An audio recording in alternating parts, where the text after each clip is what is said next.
What's up, guys? We are mule deer hunting here in Colorado again. This is a third season tag. I picked it up off the leftover list, so 0 point tag. I will say, there's not been a lot of snow this year. It's been super warm. The migration is very far behind. The rut is also far behind, but I'm gonna give it a shot. Obviously got a little bit going against me. The biggest thing I have going against me though is this is actually opening morning. And as you'll notice, I'm sitting in my truck, which I never do. So you may be wondering, Logan, what the heck are you doing in your truck on opening day of deer season? I'm watching my two little kids. My wife has taken a much-deserved girls' trip. The timing wasn't ideal, but I have the kids to myself from opening day. Saturday I have them Sunday as well. So I can't hunt opening weekend at all, but I'm not going to sit at home, sleep in, and be lazy. I've been getting the kids up at 4:30, changing their diapers, getting them dressed, and heading up to glassing spots where I can kind of glass as the sun comes up. This morning here on opening day, it was really cool. I got to kind of watch over the unit. I got to see how hunters move throughout the landscape, where the elk and the deer are in relation to the humans. And a lot of times people have just been driving right by these groups of animals and have no idea they're there because they never get out of their vehicles. So this morning, again, I had a bird's eye view. It was really cool on opening morning to see kind of from a ways off how everything worked. I've also been able to kind of locate a couple of different groups of elk and deer. Unfortunately, this area I'm glassing is anywhere from 1 mile to 3 miles away. So I can see groups of elk. I can obviously tell the difference between elk and deer. I can see on the bucks and bulls, I can see rough frame size, but obviously I'm not able to count tines or points or anything like that. But I can definitely tell that there's a couple of mature deer in here just based on body size and, again, just rough frame size. Almost all the mature deer are in very hard to reach places. So I'm sitting here glassing, and then I go back and I look at my maps and I try to figure out, okay, how in the heck did those things get in there? And I know it's possible to get in there because they're in there, right? And then so I've just been looking at my maps, and then I've been looking through my spotting scope, looking at my maps, looking through my spotting scope. I even did a little bit of filming on my phone and kind of tried to figure out, like, draw lines, right? Like, oh, if I walk there, all right, I won't get cliffed out. So now I kind of know the area where the mature animals are, and I think I know how to get there, and now it's just a matter of doing it. I might be able to get out Sunday evening just for a little bit, but really I'm gonna have 1 day to hunt. I'm gonna take 1 day off this week and just give it all I got. So I'm thinking either Monday or Wednesday, depending on weather. I'm gonna wait till it gets a little closer to decide what day I'm gonna take off. But yeah, I think, having at least 2 mornings to scout is gonna give my 1 day of hunting a ton of advantage. So looking forward to getting out there, guys. Let's go. Let's get it. All right, it is 3 a.m. on Wednesday morning. I am beyond excited to go hunting. I know where a bunch of different groups of deer are. I just haven't had a chance to go get them, and today is my day. So it's 3 a.m. now. My hope is to get to the trailhead around 4, start hiking, be at a decent spot around 6 a.m., which is first light. And when I say decent spot, I mean into where some deer are, but the spot I really want to go is going to take a long time to get into. I tried to get in there Sunday night. I got cliffed out, but mentally and physically, I am prepared to go absolutely deep into what I call the hellhole. So, all right, I found what appears to be 2 does. They are straight up at the top by the cliffs. That is 2,000 vertical feet over 0.5 miles. I'm debating on whether to go up and see if there's bucks with them or not. I also have this whole face I can kind of check as the sun comes up, so I think I'm going to go check and see if I can find other deer first. These are not moving, so I know where they're at. I've got them marked. I can come back to them.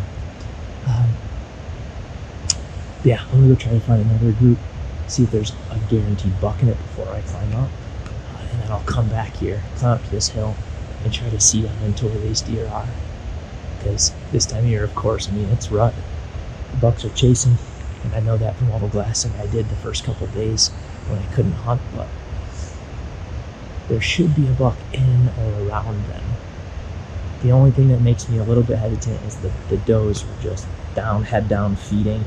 They weren't looking around, they weren't being chased, they were just very content and calm, so that is not promising for there being a buck around.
The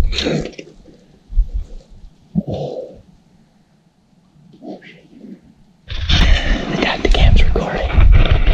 700 yards. I was so relaxed. Now I'm gonna hit me in the eye. It didn't rip me open, but it smoked me in the head. What a special place I found this year. It's that super high oak flat. It is hard to get to. Like almost not worth it. I told myself, I actually texted Danny on the way up here. I said, I'm never coming here again. Ever. It's ridiculous. I started hiking at 4 a.m. 4 a.m. I got up here at 1 p.m. So steep. So gnarly. So loose. Battling through oak brush the whole time. Ridiculous. Ridiculous. Well, that was a heck of a shot.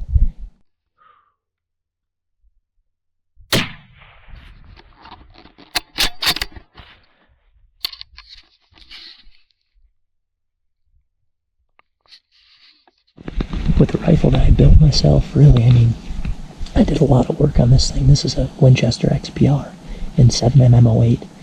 And when I got it, it would not group, it would not shoot. So I had to free float the barrel. It was making contact in the front. That kind of fixed the grouping, but then it wasn't consistent from one time to the next time, so I glass bedded the chassis, and I glass bedded it to the point where it's not. When this barrel shot out, that's it. It's getting thrown away. I mean, it's rock solid, so It's the perfect backcountry rifle. You cannot bump this thing off zero. You could literally just roll it down a hill, and it's cemented together. Every screw on the scope and the rings and the rail, everything is Loctited. The chassis, glass bedded. The action, rather. I did a little bit of work on the trigger, but you know, this is like a $300 gun or something. It's cheap. I threw a burst veracity on here, and I've got a Tacticam on it as well.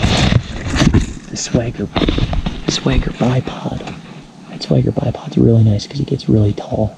So as you can tell, I've got it up 4 feet right now, and then I use my pack as a rear bag just to get nice and solid. And it's a really good way to shoot steady at distances over things. So like I'm in oak brush right now, and I just eased up to the edge of it here, and I could get my barrel just barely over this stuff in the front.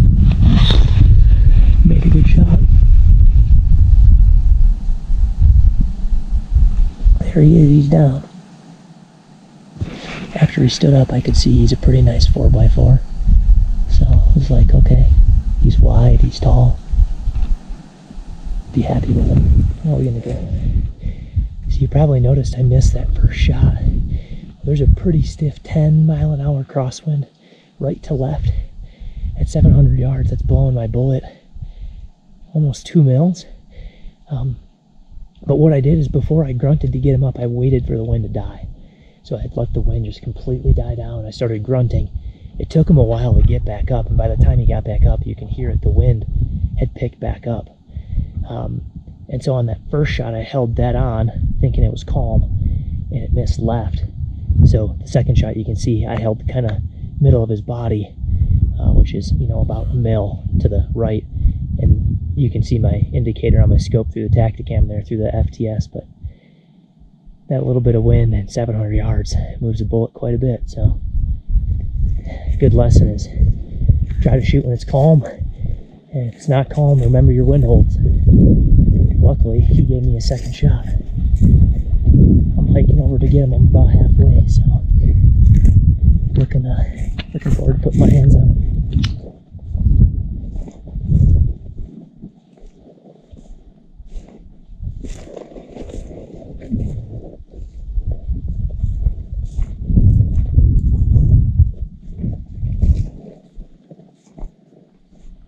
So here's the trees his does were in, those 2 does.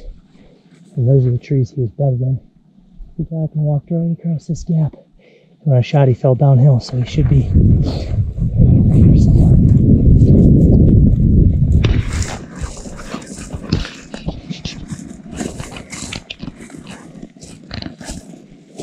Oh.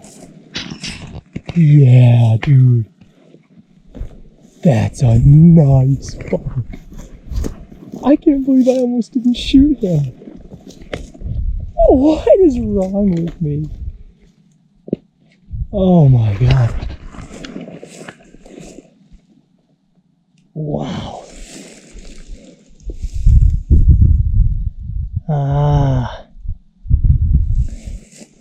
I couldn't see his other side. Is that where the first bullet went? It's palmated on this side. It's a nice buck though. Look at all this junk he's got right there. Hey, old mature buck. Wow, look at the trash.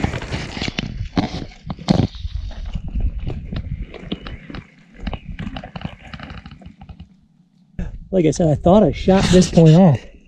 It's a fresh break. And just for the heck of it, I was like, you know what?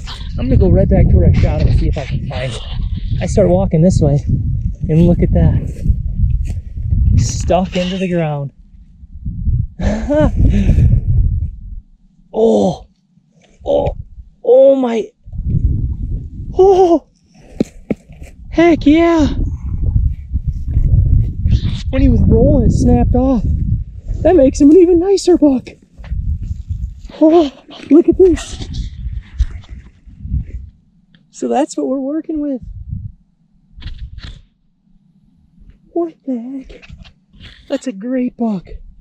4x4, a drop tine on this side, and a club on top. He's actually almost a 6x5. Amazing buck. I can't believe this thing's stuck into the ground.